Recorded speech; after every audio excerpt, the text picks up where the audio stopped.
Ես ռազմական քննչական կոմիտեում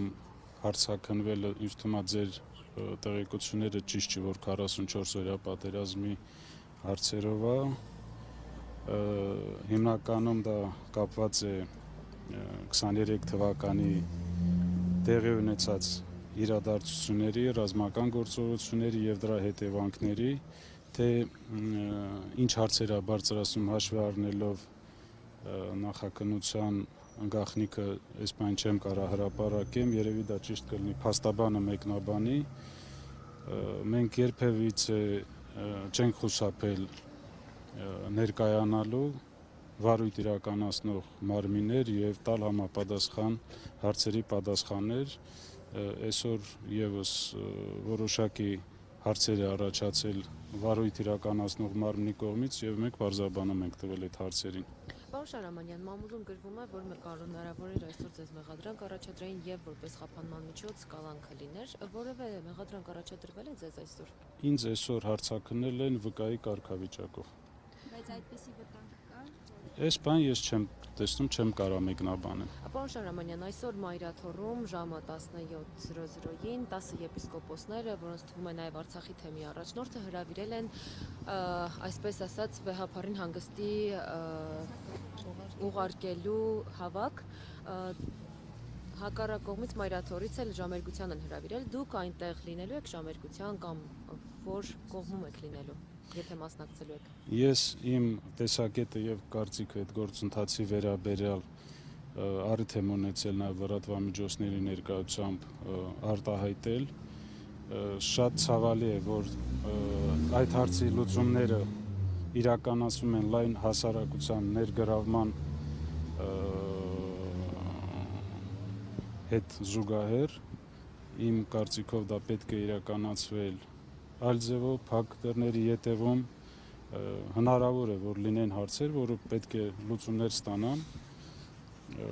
այսօրվա իմ այնտեղ գտնվելու հարցը հաշվի առնելով, որ մենք չգիտեինք երբ ենք դուրս գալու քննչական կոմիտեից, մենք անպայման այդ հարցին կանդրադառնանք, հնարավոր է, որ նաև մասնակցենք։ Պարոն Շարամանյան, երբ հասարակության կողմից այսպիսի խոսունքներ կան, որ Արցախի ներկայացությունը կարող է դարձնել Ադրբեջանի դեսպանատուն կամ Ադրբեջանի ներկայացություն եւ այնտեղից ձեզ հանեն, դա այս ինչ խուսափություն է։ Չեմ կարող նման մեկնաբանություն տամ, կներեք։ Բայց երբ մի քանի օր առաջ այդ քննչականը, որ մտել էր Արցախի ներկայացությունն, այսօր այս ձեզ որպես վկա հրավիրել այս գործի հետ կապված, Չէ, սա դիտարկվում է։ ոչ, չի առնչվում այս գործի հետ։ Ներկայացում տեղի ունեցածը եւ այսօրվա իմ հարցաքննությանը իրար հետ կապված չեն։ Բայց պատահական եք համարում այս իրադարձությունների հաջորդականությունը։ Ինչպես ես նշեցի, երբեք չենք խուսափել ներկայանալ եւ հարցերին պատասխանել եւ ճիշտն ասած ժամը, տեղը, օրը որոշում է վարույթ իրականացնող մարմինը։ Պարոն Շարամանյան,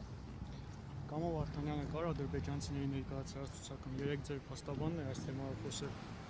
կար ցուցակում Կամո Վարդանյանը ադրբեջանցիների ներկայացրած 2023 թվականի խոսքը։ Ես տեղյակ եմ, երեք փաստաբան Ռոման Երիցյանը որոշակի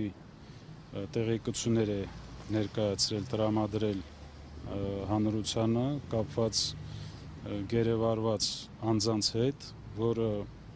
շատ մոտ է իրականությանը եւ այո, Կամո Վարդանյանը եւս կար այդ նախնական ցուցակում, որը ադրբեջանական կողմը մեզ ներկայացրել է որպես պահանջ այդ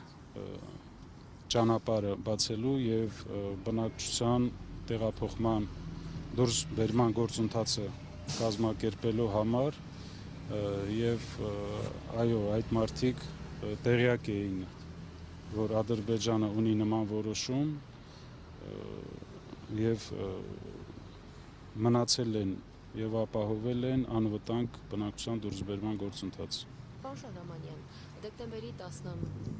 10-ին, երբ որ ներկայացուցչությունում լսումներ էր հրավիրվել, այնտեղ ազգային ժողովի նախագահը նշել է, որ Արցախ հավաքական վերադարձի վերաբերյալ իրենք ծրագրեր են իրականացնում եւ նույն օրը Համբուրգում Նիկոլ Փաշինյանն ասել է, որ Արցախ վերադարձի եւ այսպես կոչված Արևմտյան Ադրբեջանի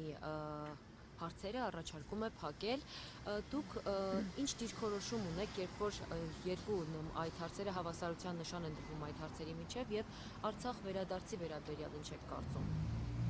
Ես բազմաթիվ անգամ հնարավորություն եմ ունեցել ձեր նշված հարցին անդրադառնալու, որ մեր վերադարձի հարցը դա միջազգային իրավունքի հարց է։ Մենք հենց այդ հարցերը բարձրացնում ենք, մեզ մեղադրում են ռևանշիզմի, չգիտեմ, ինչ-որ պատերազմի հրահրման հետ կապված հարցերի։ Ես ուզում եմ, որ բոլորի համար պարզ լինի։ Ինչպես արցախցիներն են ցանկանում խաղաղություն, երևի ոչ մեկ դրա գինը այդքան լավ չգիտի, ինչքան արցախցիները։ Եվ ես արտահայտվել եմ, որ մենք կողմ ենք խաղաղության գործընթացին։